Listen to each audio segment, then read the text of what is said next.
Pucks with Haggs is brought to you by Prize Picks and the Game Time app. Welcome to the Pucks with Haggs podcast, a proud member of the CLNS Media Network. The show is brought to you by Game Time, the best ticket app to get all of your seats for sports, concerts, comedy, theater, all of it. Download the Game Time app today and use the code CLNS to get $20 off your first purchase. What time is it? Game time. Welcome in. It's the 182nd episode of the Pucks with Haggs podcast. Thank you, as always, for listening. With me today, the Boston Herald, Steve Conroy. Steve, how's it going, my friend? I'm going well. How you doing, Joe? I'm great. Just like you, I have a lot of free time on my hands now. The schedule has cleared right up this spring, so I'm doing great. This is Joe Haggerty. I'm your host. You can find my work at joehaggerty.substack.com. Subscribe and get yourself a premium membership. Get all of my Bruins and NHL writing sent straight directly to your inbox. I also write columns 3 times a week for the Boston Sports Journal and do a Q&A, which I'm actually doing this Friday morning, answering questions from the subscribers. So subscribe to Boston Sports Journal right now and get all the great stuff there. Greg Bedard, Mike Giardia, a host of talented people covering all the Boston sports scenes. So check that out. Let's also thank one more time our sponsors, Game Time.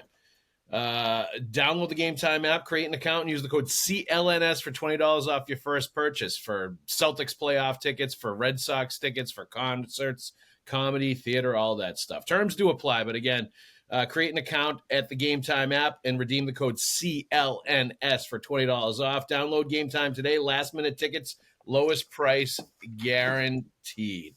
All right, Steve, your takeaways just in general from that breakup day yesterday where, you know, there was accountability. I think a lot of the players mentioned they needed to be better. It really didn't matter what they did individually. They didn't meet their team goal. It seemed like, you know, there weren't a lot of surprises outside of Charlie McAvoy really opening up about the Four Nations and his whole experience since February when that happened. But aside from that, I felt like it was what I expected and something that a lot of those guys have probably been preparing for a while, knowing what their fate was going to be. Yeah, I think one of the surprises to me was also Elias Lindholm saying that the injury that he had at the start of the season was a back injury, which could be kind of debilitating. Yes, and would explain a lot of how he played in the early going. At least yes. You hope that explains how he played in the early going. Yep. I was under the impression that it was something like a groin injury, but back injury, that's tough to deal with. And I, early in the season, I was surprised at how reticent he was going into the corners and doing the things that he usually does. As a strong two-way centerman. So that was a little bit of surprise, and as long as it's not a recurring thing, it's a little promising that maybe he's going to be a better version of himself come September. Yeah, I agree with you there that the back injury and the fact that when I asked him about it too, like when it was from, and he said like early August, like he'd been dealing with it for a while before training camp even started. So that must have been a fairly significant back injury for it to be bothering him that long and continue to play out into training camp in the season. And like we talked a lot too during the year about how his skating, he just kind of looked old. We thought sort of prematurely old, or like, middle age NHL wise at 29 years old, where that can definitely be affected by your back and by your conditioning too, frankly, if you're not in good enough shape to start the year because the back wouldn't allow you to be in the shape that you needed to be. So I agree with you. There's some encouragement just based on that significant of an injury that he was dealing with and understanding a little bit more why he got off to a slow start and why it affected him so much and why, frankly, he didn't look like as good as we thought he was going to be for a long stretch of the season. And I did feel like he was better from about the Four Nations on that tournament on the rest of the year. I thought he was a much better player, and it seemed like he finally caught up to speed and maybe he was feeling 100% healthy and all that. The one thing I would say, and you touched on it a little, 29, 30 years old and you're starting to have back issues, that's a little bit of a problem. Like that can be a problem. It can be something that could nag him. It's a concern, I think. That would be the best way to put it. That it doesn't become something that like chronically bothers him or crops up every now and then, especially if it has this kind of an impact on him when it does happen. So it was a double-sided coin, but I'll take the optimism, knowing what the injury was and also seeing what he was capable of down the stretch, playing with Pastrnak and in Geeky, because I thought, the last month and a half, 2 months, like he was like the player you thought you were going to get. And the numbers actually ended up being decent, not great for him, and certainly not what you were expecting, but respectable, I guess, where they were really rough at the beginning of the year when he was dealing with the injury. Yeah, and I think he also, found his niche on that line between Geeky and Pastrnak. Yep. He was, I don't want to say he certainly wasn't a passenger, but he was more of a defensive steward for those two guys who were clearly offensive-minded guys. And, he didn't put up the points that they put up, but, he did the things, that he needed to do, in all three zones, I would say. Is he an ideal, first centerman? Well, I mean, if those two are producing like they are, then they might be able to get away with that. But they also need more down the middle than what they have right now, and they need more from Casey Middlestat. In fairness to Middlestat, he's playing with Cole Koepke and Vinny Lettieri most of the time he was here, and all due respect to those guys, they're not top six caliber guys. So it'll be interesting to see who the Bruins get to play with Middlestat. Presuming they don't make a move with Middlestat, but they've got a lot of holes to fill, and you can only buy so many free agents. Yeah, no, and you're not gonna fill the top center spot hole, No, or even frankly maybe like the top two line center spot. You're gonna have a hard time filling either one of those in free agency with a player that's going to really bring to the table what you're used to getting from your top two centers on this Bruins team. You're just not going to find that in free agency. And I do think, like, to your point, I think it's fair to call Elias Lindholm a complementary center rather than like a center that's going to drive a line and make everything happen around him. And, if you have a wing that's driving the line and that's making things happen and kind of stirring the drink for all three forwards on that line, then I think you can put a guy like Elias Lindholm with a David Pastrnak, who will basically in a lot of ways plays like a center and has the puck on his stick like most, centers would, So I think that can certainly work. Casey Middlestat, I definitely, you give him somewhat of a pass this year because it's thrown into a new situation. But by the same token, like, it's his third team in a couple of years, and he's never really put up the numbers you would expect, I guess, with his first round pick pedigree and with the skill set that he brings to the table that you see sometimes, offensively what he can do. So it's going to be a big spot for him to really sort of step up and take hold of that. And, you do hope he plays with better players, but he also was pretty consistently on the top power play unit with some very good players. And he made some plays, but you maybe were hoping and expecting a little more out of him down the stretch based on what he can bring to the table skill-wise. Yeah, and some of the criticisms, throughout his career came to the surface here as well. Yep. And I think he got the message from when we were talking to him. He says, I have to get stronger, and I'm sure that came from the top because he wasn't winning a lot of battles, and you have to win battles, in this league. That's the bread and butter. That's how you win games, and he's got to do a better job at that. Yeah, I mean that's basic Bruins hockey is winning battles and being on the right side of those, and that blends into them winning and them not winning this year. Is frankly they had too many players that were losing battles all over the ice and losing races everywhere, and that played into it. Some interesting observations though, for sure. I also thought it was interesting that Henry Jokiharju just wasn't there.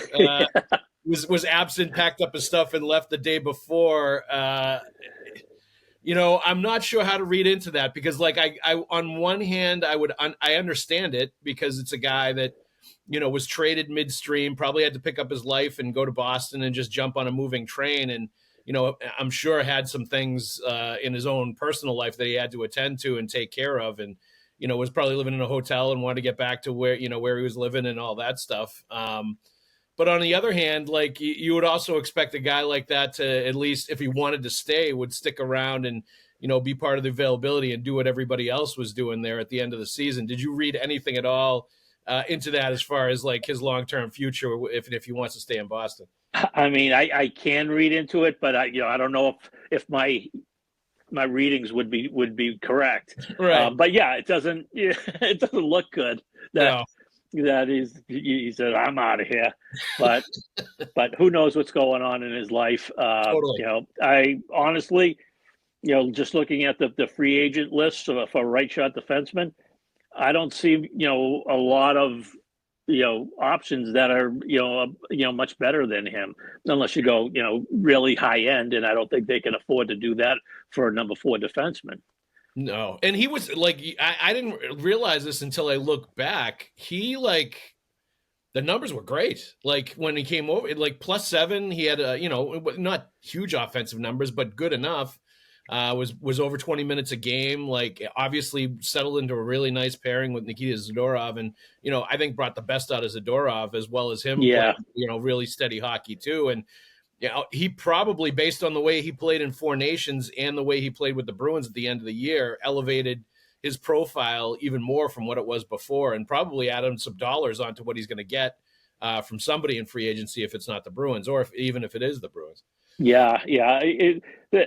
The only thing with Yoki Haru and Brandon Carlo did not have a great year before he got traded.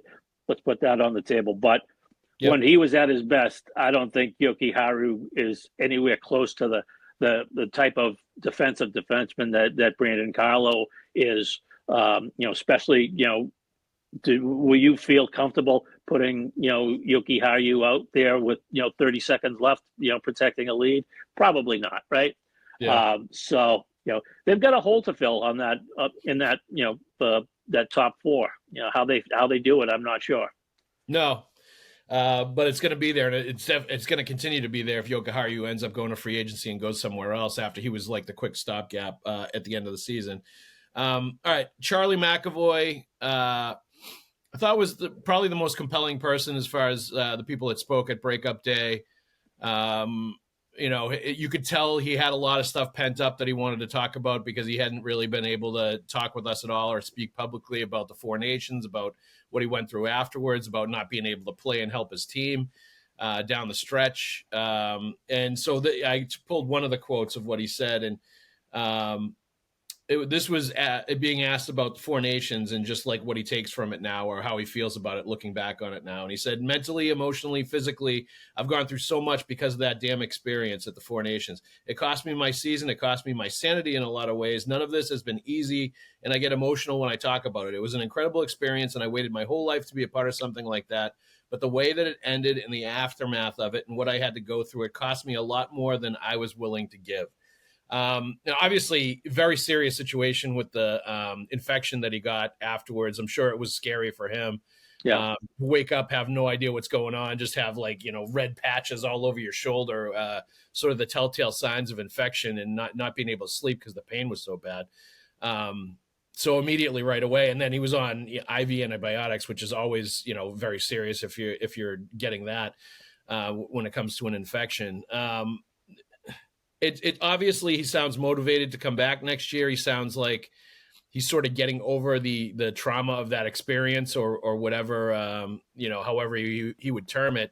What did you make of everything he had to say and sort of where he's at moving into next year?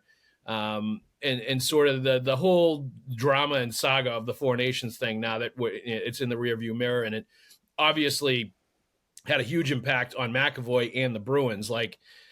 If McAvoy's not out for the rest of the season, I'm not sure they do a fire sale at the trade deadline. I think that was really the last straw, was Lindholm and McAvoy not being available and basically being gone. It's, how can you compete without your top 2 defensemen? So that sort of caused the dominoes to start to fall after that. And it all goes back to the tournament and him getting hurt at it and what happened as a result of it. Yeah, I'm sure it's a terribly conflicting situation for him. He played the game of his life that Saturday night against Canada, and he was one of the guys that everybody was talking about on how he played. And then it all falls apart for him physically. I feel bad for him. I really do. It was a very tough situation. But you're right. He sounds very motivated to come back, very motivated to take his share of the leadership role. I don't know how it's going to play out. Personally, I give all the credit in the world to David Pastrnak, how he handled himself down the stretch. But personally, I think this is a situation where you might go with 3 A's. But, we'll see what happens there. But yeah, he sounds highly motivated to come back and play hockey and resume his professional life. I saw you mention that on social media, the 3 A's, and I think that's it's a really good idea. I think that it might be the best way to approach it, where that, no matter how the letters shake out, right? This is going to be a sort of 1 and 1A situation with McAvoy and Pastrnak. Yeah. Those are going to be looked at as your two main leaders, kind of like when Chara and Bergeron were sort of basically both captains for a long period of time, even though Z was the one that was wearing the C. And then you have, Hampus Lindholm, Morgan Geekie, a couple of guys. Geekie especially, for me, is a guy that I think really stepped up noticeably just as much as Pastrnak did into sort of a captain sort of like role down the stretch and leading by example. I thought Morgan Geekie, with the way he spoke, the way he carried himself, the way he played, like all of that stuff, was also leading by example and leading a lot more vocally, and seemed to take hold of the responsibility and recognize the situation towards the end of the year. And, maybe it was because he was so good, he felt the confidence to be able to do it. Maybe he just saw that there was a vacuum and somebody needed to step in there and help lead. But I was really impressed with what I saw to him down the stretch. And I wouldn't be surprised if he ends up with a guy that re-signs, to a long-term deal and ends up having a letter next season as well. Yeah, they could do the rotating thing like they did with Krejci, on the 3rd A, with one guy wears the A at home, the other guy with Hampus wears it on the road, whatever. But yeah, I think I really think Geekie stepped up in a lot of ways, like you said. He was good at articulating what was going wrong. Which is important, I think. And it's, it's not a matter of taking care of the media. It's a matter of speaking for the team and setting a tone for the team. Accountability. Yeah, sure. Absolutely. And I thought he stepped up in that regard. But yeah, they're gonna need to bring a lot of guys in. Yeah. And Zadorov kind of, he shoots from the hip. Let's put that out there. It may not be the guy to be a lead dog, but he can be, his opinions can be worthwhile at times. And he's obviously a physical guy. He can set a tone physically in a game. So they got to figure out how to harness his aggression. And he can be part of the leadership group. Like I said, he's not the lead dog, as I've seen some people think he should be. No, but yeah, he's they've got to bring a lot of guys into this leadership group and try and figure it out. Yeah, no, and it wouldn't surprise me, right, if there's still like an element of bringing in like a high profile, high impact veteran kind of player that could be a guy that's worthy of wearing a letter as well. Like, to add to the leadership group that they have, and somebody that, would fit in there and bring an element of something from the outside that perhaps is needed in that locker room right now, just as much as sort of going back to basics and going and sort of like bringing, and McAvoy talked about this, bringing Zdeno Chara and Bergeron into the fold, and some of the old culture guys that built that culture in the first place, to make sure that it continues to remain the way they want it to be. And I think it could be an interesting mixture of both. Like, I think you need that, but I think maybe they need somebody from the outside to also come in and inject something different, and something, that hasn't been there from the outside, in addition to what they have existing and moving forward. Yeah, I have no problem with those guys, the players using Chara and Bergeron as a sounding board, but this is their show now. They've got to set the tone for themselves. Yep. We're into a new era here. and how it takes shape, we're going to see. But they have the knowledge of what it was like before, and they just have to figure out a way to get back there. Yep, absolutely. I agree with that. Like, there's only so much you can rest on the past glory and what you did in the past. Yeah. Those players, especially if they can't help you on the ice. There's got to be a balance there of what you're getting from them. But I think it also,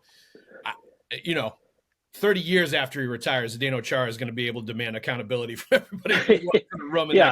It'll be interesting to see what kind of role he rolls into here. Yep. Well, because and I know, right? He doesn't do things halfway. If he gets involved in something and decides he wants to be a part of something, he's going to give it everything he has and bring that, intensity and work ethic and everything else he has to the table. So yeah, it will definitely be interesting. All right, let's take a break real quick to talk about our sponsor here, Game Time. If you need any kind of tickets whatsoever, comedy, concerts, theater, certainly the NBA playoffs starting this weekend with the Boston Celtics, Boston Red Sox tickets, all of that stuff. Go right to dig into the Game Time ticket app. The app is super easy to use and has tons of great features for sports, comedy, concerts, theater, all kinds of other tickets. Great features at Game Time. Last minute deals, save up to 60% when buying last minute for sports, comedy, concerts, theater, what have you. Priority, Game Time has a new feature called Game Time Picks, which filters out the fluff and only gives you good deals. Curation makes it easier to save more on all of your ticket needs. All-in pricing, toggle this feature and it shows the total up front with no surprise fees at checkout. I love that. Seat views, you get a panoramic view from your seat in the app before you buy. Lowest price guarantee, or Game Time will credit you 110% of the difference. What is better than that? Today's super deal is Sunday, April 20th, Celtics versus Magic, Game 1, Loge Floor 14, Row B for $357. Not a cheap ticket at the Boston Celtics for the playoffs, nor should it be because they're going to be a heavy favorite to win again, and it should be entertaining basketball. I also saw balcony seats for under $150 for that Game 1, so check out Game Time for some pretty reasonable tickets. Download the Game Time app, create an account, and use the code CLNS for $20 off your first purchase. Terms do apply, but again, create an account and redeem the code CLNS for $20 off. Download Game Time today. Last minute tickets, lowest price guarantee. Got a couple of questions here. This one's from Mark Daniels. This was actually part of the Boston Sports Journal Q&A. Mark Daniels is a great subscriber who asks questions every single week. Hi, Haggs. What young players on the 2024-25 Bruins do you not expect to be on the 25-26 team? This was young players he was asking about. I'll give you one bold prediction. I think Lysell sticks and Beecher is skating out of town. Steve, your thoughts on that? I think that's,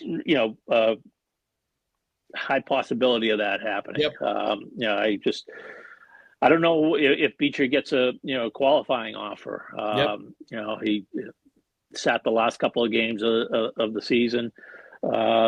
He just hasn't been able to get over the hump. You don't expect a lot of offense from him, but I don't know how many. Did he end up with 3 goals or 2 goals? Or that's just not enough. I know he 40, 50 games without a goal. Yeah. You just need more production from that spot. Cole Koepke had 10 goals. That's pretty. What you might want to expect from a fourth liner. Yep. But Beecher, he does. It's very enticing. The package that he brings with his size and speed, but there's just not. There hasn't been enough, payoff with him. Lysell, we'll see. I've gotten the sense that they haven't been all that high on him, but he played really well in the last 3 or 4 games. He did. We'll see. We'll see who knows if he creates a trade market for himself. I don't know. But he's obviously size challenged. And I'm not sure his skill level is so much that he can counterbalance that size disadvantage. We'll see if he's the guy. I think Fraser Minton, he's the guy that I feel confident could be plugged into a third or fourth line role and be a contributor. I think he's a smart guy. Plays on the right side of the puck. Has a little bit of offensive ability. So, it wouldn't shock me to see that he's in the Boston lineup in October. No, Fraser Minton and Matt Patra, I would look pretty heavily to be competing for NHL spots in training camp. Obviously, it's going to depend on Patra, how he finishes up in the AHL, what he does over the offseason, how he looks in training camp. But I still think they are very high on him. I still think they like him and like his future as an NHL player. They just felt like the best thing to do with him was to leave him in Providence instead of bouncing him back and forth, because bringing him up early a few times throughout his career is probably slowed down his development in some ways or altered it from what it could have been. So those two, I think, would definitely compete for spots. If he doesn't get traded, I think Lysel's at least played himself with the last few games into consideration for next year and into stints with the Bruins for next season based on what he's done. Like at least, he always had to play with a little more aggressiveness and assertiveness with his speed, and just not play like sort of afraid to make mistakes or play like he was unsure that he could do anything at this level. And I think he started doing that, once he starts really moving, he can make things happen because his speed plays. That's why he got drafted in the first round in the first place. Yeah, the play that he made in the season finale, which ironically cost them a slot in the draft. Great play. It was a heck of a play. Yes. And it was good to see. Yeah, and I think it was against Dumoulin, right? It was against a guy that's pretty good. It was against Dylan, I think. Dylan. Well, still a guy that's a good NHL defenseman. That he won a battle and after beating him with the skating speed and beating him in the race to the puck. That was an encouraging sign just to see that and to see some of the things that he was doing. You're right, though. Size, strength-wise, I think that's always going to be an issue with him. He's going to have to compensate with his skill and his speed. But if he can, take the puck through the neutral zone and fly up and down the ice with the puck like he did the last few games and play with that kind of confidence and all the time, or the majority of the time, instead of fading into the wallpaper most of the time, he could be a useful player. And he's certainly going to elevate his stock to where, if they did view him as a trade chip rather than somebody that could stick with them long term, they probably would be able to find some value there. It'll be interesting though. With Beecher, I agree with you. I don't see him coming back. It's when you look at his career, he just doesn't look like a guy that should have been a first round pick. And I understand why he was, because the skating, the size, he was at the U.S. National Development Program. He had some of the pedigree to project him to be a pretty good player at the NHL level. But when you actually look at what he's done production-wise throughout his career, the offense and what he's done has never matched up with what he brought to the table as far as watching him skate around a rink. He's never been able to take those tools and what he has and translate it into actual production and making plays on the ice. And that's kind of, even Providence, he never really had a big season, At the NTP, he was a third or a fourth line center. And in college, same thing. He was just never that guy. So it's probably not a huge surprise that he's done very little noteworthy at the NHL level, despite being good on faceoffs, skating really well, putting himself in position sometimes to make plays and to score and to do things, but he just doesn't have the offensive ability and the hands to do it. So I think at this point they have to make a decision on him that they just can't keep bringing him back. Even though they invested a first-round pick in him, it's time to maybe cut your losses with him and sort of move on and maybe let him have a fresh start somewhere else. Koepke is one that I think is interesting, right? I thought he was solid. He ended up a plus player. He had double-digit goals. He's got good size and good speed. If he wanted to come back on a very, on a 1 or 2 year deal for short money that would make him a fourth-line player, if I were Don Sweeney, I'd be tempted to do it, even though I know he's not big on, and they're not big on, retaining a lot of bottom six forwards, and they seem to like to shuffle the deck with those guys when their contracts come up. But if he just coming off his first full NHL season, I would expect that he would be a pretty reasonable sign if they wanted to keep him. Yeah, you would think so. They re-signed Kastelik, and hopefully he's got the concussion stuff behind him. That was kind of concerning hearing him talk yesterday. So they've got the centerman maybe, and we'll see what's out there. But Koepke, I thought was a decent fourth line guy. And you get, seems like years ago, but remember that fourth line out of the gate was the only line that was playing well. So, do you give those guys some of those guys a second chance here? Maybe. We'll see. We'll see what's available, what happens, what comes out, what happens on the trade market, the whole shebang. Yeah, one way or the other, I'm sure Cole Koepke is way down on the to-do list for Sweeney and the Bruins at this point. There's a lot going on there. All right, this is from Kells Joey on Twitter. Should be able to call balls and strikes. Hammer Sweeney when necessary. The 2015 draft will go down in infamy, but also give proper credit when it's called for. Despite some bad drafts, he gave Bees more than enough to win another cup. Honestly, should have had at least two more. The players just didn't close. And he's referring to 2019 and 2023 when they had the loaded team. What's your reaction and thoughts? Like, there's a lot of this and sort of mixed reaction and frankly, some fans that are angry that there weren't changes to Bruins management at the end of this season based on the season that the Bruins had. And it's understandable, right? There's always angry fans when a team doesn't make the playoffs, when they don't live up to expectations, and when they have a fire sale and they trade the captain at the deadline. There's a lot of stuff going on. And Don Sweeney has had, great moments and bad moments throughout his tenure. It's hard to argue, though, with what he's put on the ice consistently up until this season, as far as 8 straight playoffs and, as he referenced, a couple of teams that should have won the cup where the pieces were in place, especially 2023. Where do you stand on or what were your thoughts when you sort of found out that everything was staying intact for at least one more year? And it makes sense, I guess, if Don Sweeney is signed to one more year in his contract, to let him see it through and let him try to turn the ship around before you make a big decision on that one way or the other. Yeah, I mean, I think it's wise. He had a bad off season this year. There's no getting around it. Yep. We'll see how bad it was. Next year we'll see if Elias Lindholm is a better player than he was this year, and how much you can blame it on the back and all that.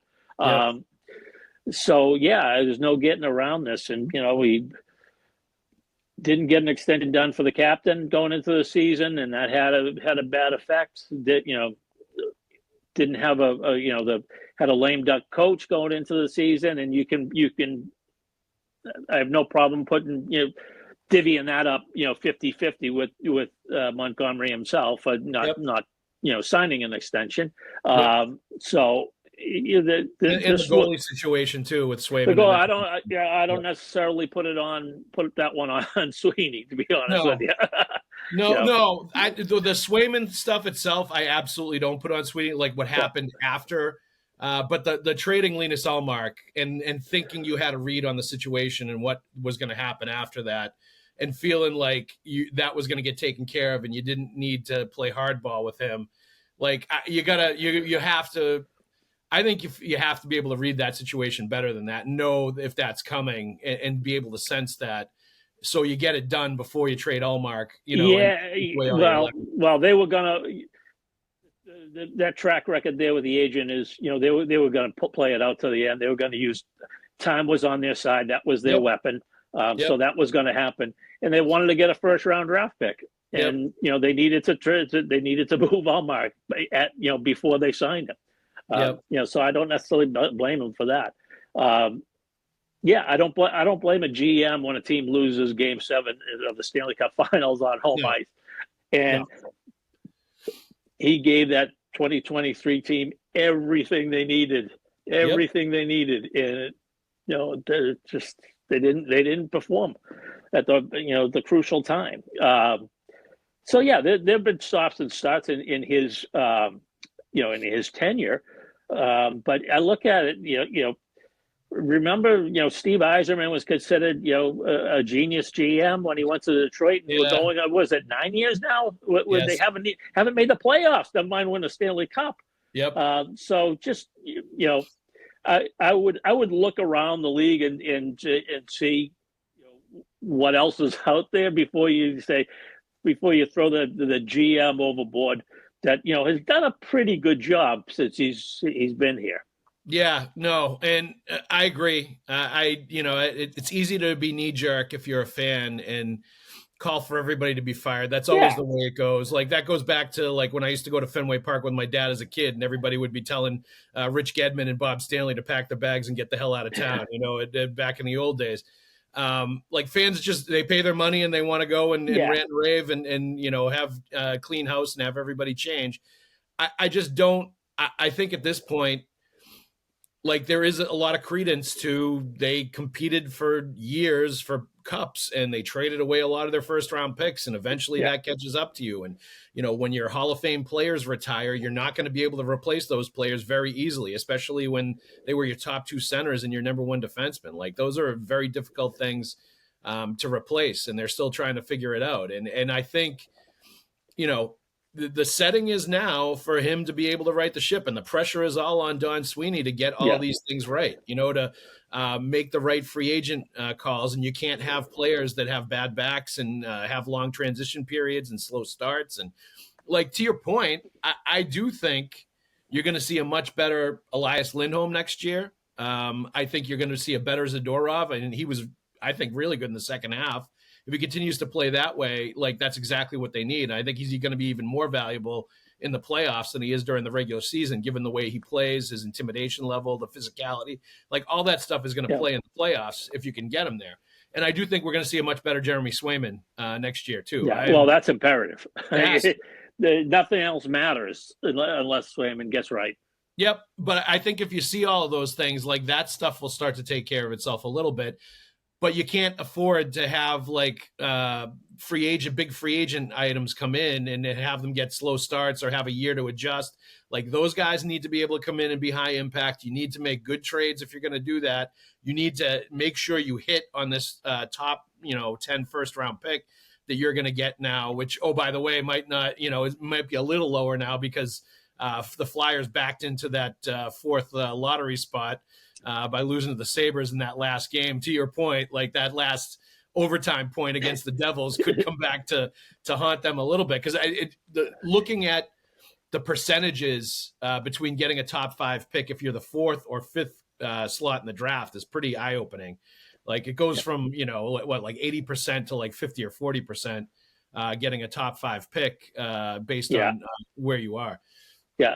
But I mean, the number 1 pick, this is something they obviously need. But whoever they get, even if they win the lottery and get Schaefer or Misa, I don't think either one of those guys are getting plugged into an NHL lineup. I just don't. So they've got to they've got to do the due diligence in the free agency market, in the trade market maybe. And find some NHL top 6 caliber forwards. Yep. And if that doesn't happen, I think we're going to be getting more angry messages from fans, and I think there's going to be a lot more sort of noise behind the Don Sweeney continuing as the GM. Like he's under the microscope right now, going into this season and this offseason to really help turn things around for this team, and rightfully so. But I think he should be given that shot. And I think they're doing the right thing right now, giving him enough slack to try to, fix some of the mistakes and address some of the issues that this team has had. Let's take another break real quick. And we're going to let you know that for those of you listening to this episode of the Pucks with Haggs podcast, we ask that you subscribe to the podcast, like, and leave a review. And for those watching the show on CLNS, enjoying all of this hockey talk, go ahead and hit that like button and subscribe to the Bruins Rinkside YouTube channel, where you can find our show and a lot of other great Bruins content with fellow Bruins talkers like Conor Ryan and Evan Marinofski. Also, please make sure to turn on your notifications so you know the very instant a new Pucks with Haggs podcast video drops on the interwebs, just like this one that Steve Conroy and I are doing right now. Do you think, and I know you mentioned the A's, do you think that is likely for there to be 3 A's on this team, or do you think it's more likely that Pasternak ends up with the C, just based on what we saw down the stretch, based on where he's at in his career?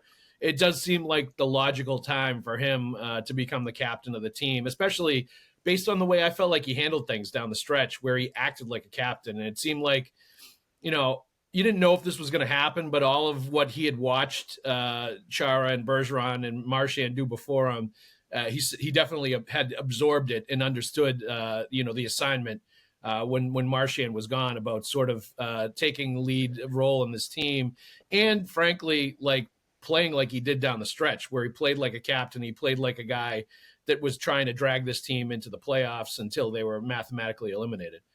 I think it depends on Pasternak and what he wants. Yeah. If he says, "Damn right, I want to see," then I think you give it to him. But if he's like, if he's a little wishy-washy on that, I think you go with the 3 A's. And there's a lot of like behind the scenes, responsibilities that the guy wearing the C has that maybe he doesn't want. And with your most skilled player, you don't mess with that. Yep. So if he wants it, then I'm okay giving it to him. But if he's like, why don't we spread it around? Then I would go that route, and I'm inclined to go that route at this stage of the game for this team.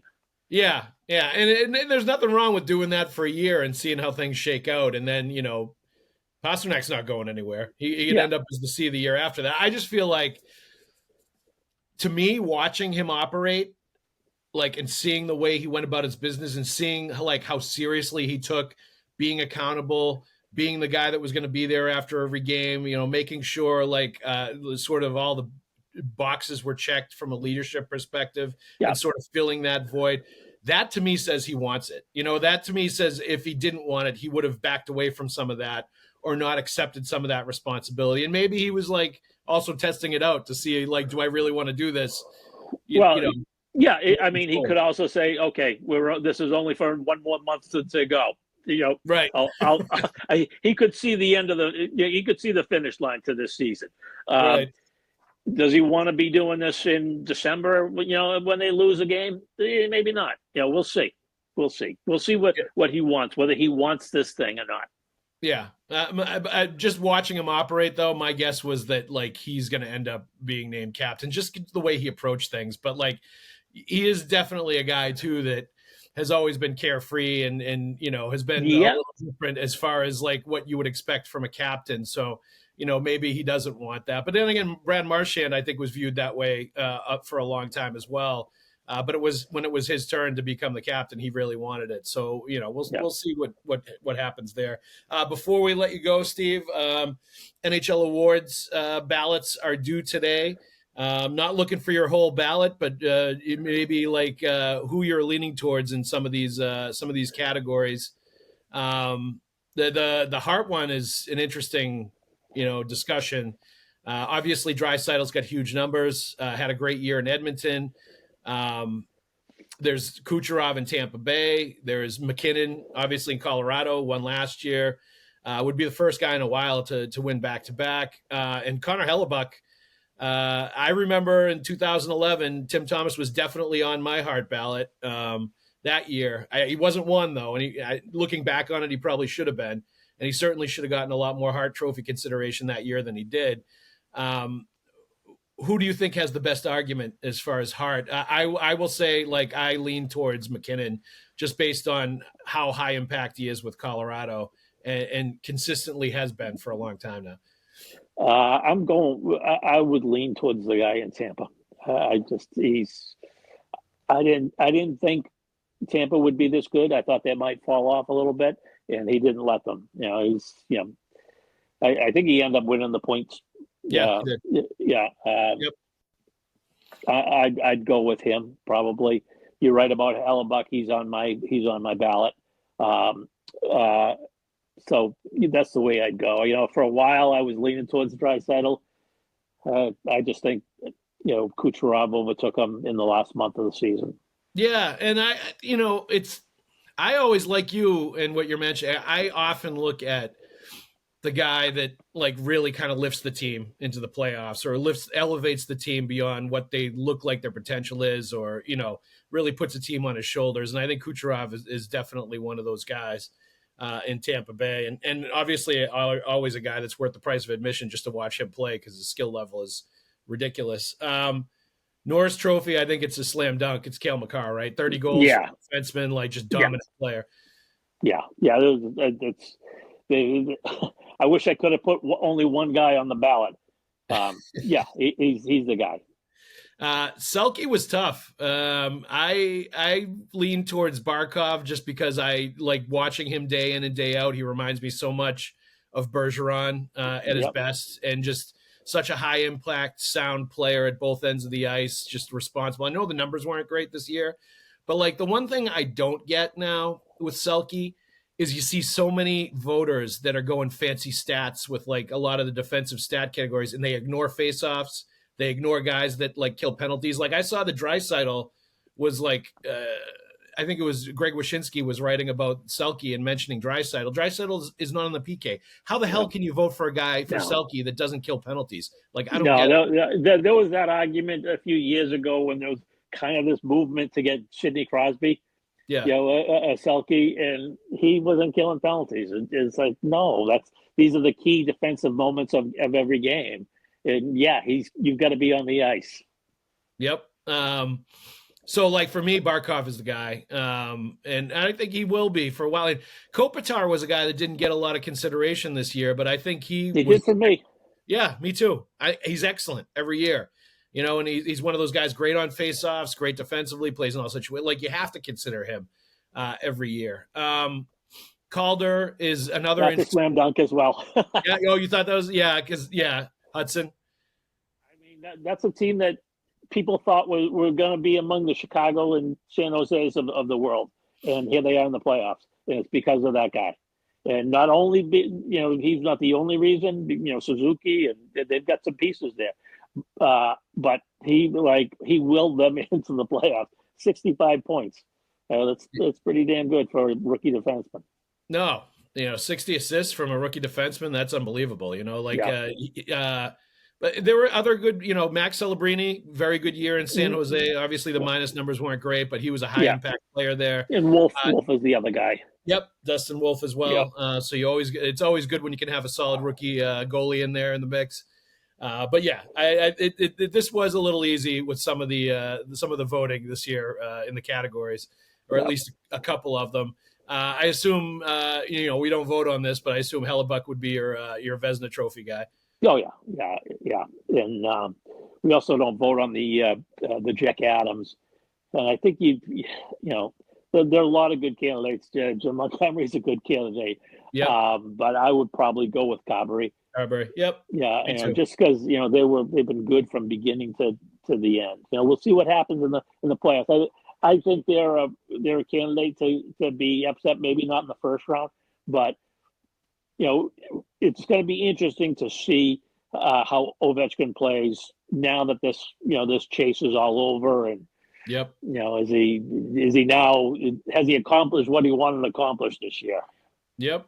Well, I think there's going to be a lot of curious eyes on Causeway Street watching the St. Louis Blues in the playoffs too, to see how Montgomery handles the playoff pressure cooker this time around after that, being one of the sort of major red flags with him his first couple of years when he was here in Boston, and one of the reasons he didn't end up staying.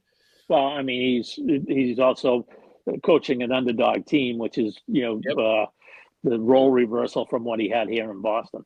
For sure. All right, Steve, thank you very much for joining us. Let's also thank our sponsors. Download the Game Time app, create an account, and use the code CLNS for $20 off your first purchase. Terms do apply. But again, create a Game Time app account and redeem the code CLNS for $20 off. Download Game Time today. Last-minute tickets, lowest price guaranteed. Steve, thank you very much for joining us. All right, Joe. Thanks for having me. You got it. Everybody else out there, thanks for listening. We'll see you at the rink.